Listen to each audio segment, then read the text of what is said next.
The Quiet House on Harmony Lane. Sunnyville, California, 1967, was exactly what it sounded like. The sun always seemed to shine, lawns were neatly trimmed, and on most afternoons you could hear the cheerful sounds of kids playing kickball or the distant melody of a radio playing the Beatles or the Supremes. But there was one house on Harmony Lane that didn't fit in. Number 123 was a small ranch-style home with a lawn full of dandelions and a garden overrun with weeds. This was where Mr. Henderson lived. He was a tall, gentle man with kind eyes, but since his wife, Clara, had passed away a year ago, the music had stopped coming from his windows, and the beautiful roses he and Clara had planted together had withered away. 12-year-old Lily, who lived right across the street, noticed it most of all. She missed seeing Mr. Henderson on his porch strumming his guitar. She missed the smell of his roses mixing with the scent of her mom's apple pie cooling on the windowsill. One Tuesday afternoon, after the final school bell had rung, Lily sat on her driveway with her best friend, Sam. Sam was a year younger and never went anywhere without his trusty baseball cap. "It doesn't feel right," Lily said, nodding toward Mr. Henderson's silent house. "It's like the whole street has a gray cloud over just that one spot." Sam adjusted his cap. "My dad said Mr. Henderson just needs some time." "It's been a year," Lily replied softly. Maybe he needs a friend, or at least his house does." A determined look sparked in Lily's eyes. It was a look Sam knew well. It was the same look she'd had before they started their lemonade stand that raised $20 for the local animal shelter. "What are you thinking, Lil?" Lily smiled. "I'm thinking it's time we brought a little sunshine back to number 123. The secret plan."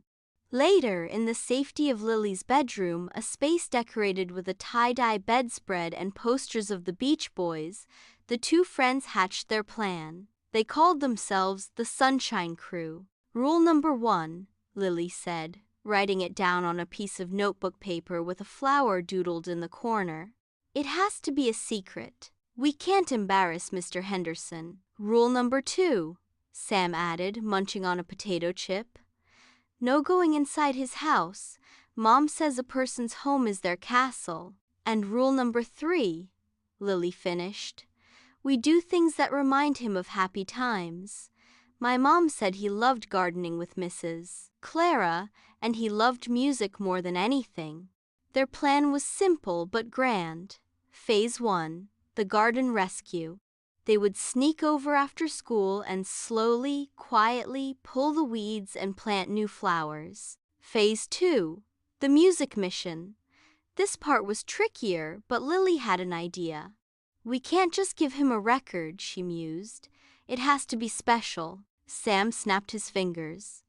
"What if we made him something, like a mixed-up tape of happy songs?" Lily's eyes lit up. "Sam, that's a great idea, but we need a cassette recorder." "I bet my sister would let us borrow hers if we did her chores for a week," Sam said. It was a deal. The Sunshine Crew was in business. The first seed. The next day, Operation Garden Rescue began. With their school backpacks filled with small trowels and seed packets of marigolds and zinnias that Lily had bought with her allowance, they crept into Mr. Henderson's backyard. Their hearts pounded like drums. What if he looked out the window? What if he was angry? For the first 15 minutes, every creak of the house made them freeze. But nothing happened. They started working in a small, sunny patch near the back fence, far from the house's windows. They worked quickly, pulling out stubborn weeds and turning the hard soil until it was soft and dark. They had just finished planting the first row of seeds when the back screen door squeaked open. Lily and Sam dropped their trowels and ducked behind a large, overgrown rosemary bush, their hands over their mouths to silence their breathing. Mr. Henderson stepped onto the porch. He didn't look angry, he just looked tired. He stood there for a long moment, his eyes scanning the yard. For a second, his gaze seemed to linger on the freshly turned earth. He sighed a deep, heavy sigh, and then he went back inside, letting the screen door softly slap shut. Lily and Sam let out the breath they'd been holding. "He saw it," Sam whispered, his eyes wide. "I know," Lily whispered back. "But he didn't tell us to stop." It wasn't a victory, but it wasn't a failure. It was a start. They had planted their first seed both in the ground and, they hoped, in Mr. Henderson's heart.